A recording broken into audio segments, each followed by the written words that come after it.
તો નમસ્કાર દર્શક મિત્રો, દેશ દુનિયા અને ગુજરાતના તાજા મહત્વના અને માહિતીલક્ષી સમાચારમાં આપનું સ્વાગત છે। દર્શક મિત્રો, દેશ અને વિદેશમાં ઘટતી અવનવી ઘટનાઓની માહિતી તેમજ રાજનીતિને લગતા સમાચારોની અપડેટ સૌથી પહેલા મેળવવા માટે અમારી ટ્રેન્ડિંગ ગુજરાત યુટ્યુબ ચેનલને અત્યારે સબસ્ક્રાઇબ કરી લેજો અને બાજુમાં આપેલા ઘંટડીના નિશાનને પણ પ્રેસ કરી દેજો, જેથી અમારા અવનવા વિડીયોની અપડેટ સૌથી પહેલા તમારા સુધી પહોંચી જાય।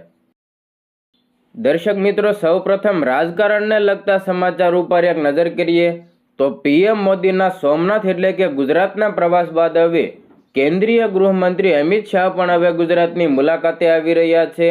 હા દર્શક મિત્રો, આજથી કેન્દ્રીય ગૃહમંત્રી અમિત શાહ 2 દિવસના ગુજરાતના પ્રવાસે છે, ત્યારે આજે અને આવતીકાલે તેઓ કયા સ્થળની મુલાકાત લેવાના છે, આ 2 દિવસની મુલાકાત દરમિયાન તેઓ કયા કાર્યો કરવાના છે તેના વિશેની સંપૂર્ણ માહિતી મેળવીએ। મિત્રો, પશ્ચિમ બંગાળ વિધાનસભા ચૂંટણીમાં ભાજપના પ્રચંડ વિજય બાદ કેન્દ્રીય ગૃહમંત્રી અને ગાંધીનગરના સાંસદ અમિત શાહ પ્રથમ વખત ગુજરાતના પ્રવાસે આવી રહ્યા છે।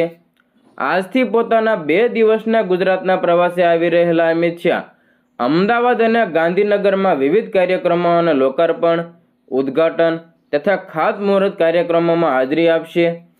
આજે અમિત શાહના કાર્યક્રમો ઉપર એક નજર કરવામાં આવે તો પોતાના ગુજરાત પ્રવાસના પ્રથમ દિવસે એટલે કે આજરોજ અમિત શાહની અધ્યક્ષતામાં ગાંધીનગર લોકસભા ક્ષેત્રમાં પ્રગતિ અટલના વિવિધ વિકાસ પ્રકલ્પોની સમીક્ષા બેઠક યોજાશે, જેમાં સવારે 10:15 કલાકે ગાંધીનગર લોકસભા હરિયાળી લોકસભા અભિયાન અંતર્ગત વૃક્ષારોપણના કાર્યોની સમીક્ષા કરવામાં આવશે।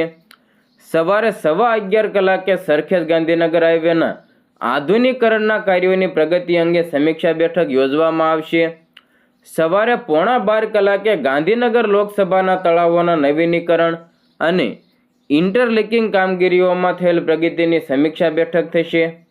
સવારે 12:15 કલાકે બપોરે 12:15 કલાકે ગાંધીનગર લોકસભા તેમજ માણસા નગરપાલિકાના જીયુડીસી સહિતના વિકાસ કાર્યોની સમીક્ષા બેઠક યોજાશે। તો બપોરે 1:15 કલાકે અમિત શાહની અધ્યક્ષતામાં લોકસભા ક્ષેત્ર સાર્વજનિક હોસ્પિટલોની કામગીરીની સમીક્ષા બેઠક યોજાશે।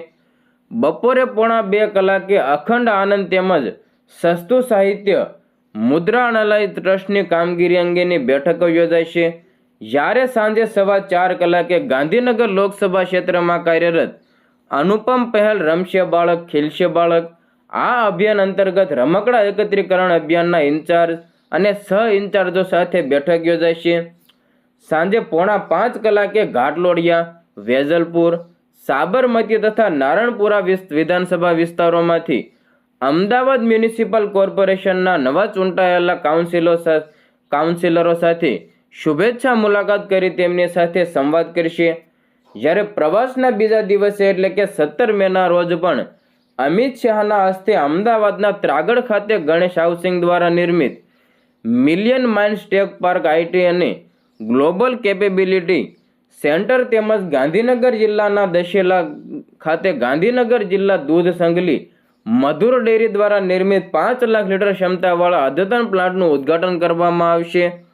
આ ઉપરાંત ઇન્ફોસિટી ગાંધીનગર ખાતે નેશનલ ઇન્સ્ટિટ્યૂટ ઓફ ડિઝાઇન, અમદાવાદનો ઇનોવેશન એન્ડ એક્ઝિબિશન સેન્ટર એટલે કે આઈઆઈસીનું લોકાર્પણ તેમજ ગાંધીનગર મહાનગરપાલિકાના વિવિધ વિકાસલક્ષી કાર્યોના લોકાર્પણ અને ખાતમુહૂર્ત પણ તેમના દ્વારા કરવામાં આવશે। દર્શક મિત્રો, વડાપ્રધાન નરેન્દ્ર મોદીની ગુજરાત મુલાકાત બાદ કેન્દ્રીય ગૃહમંત્રી અમિત શાહની ગુજરાતની મુલાકાતને લઈને તમારો શું મંતવ્ય છે તે કોમેન્ટ બોક્સમાં તમારો મંતવ્ય જરૂર જણાવજો।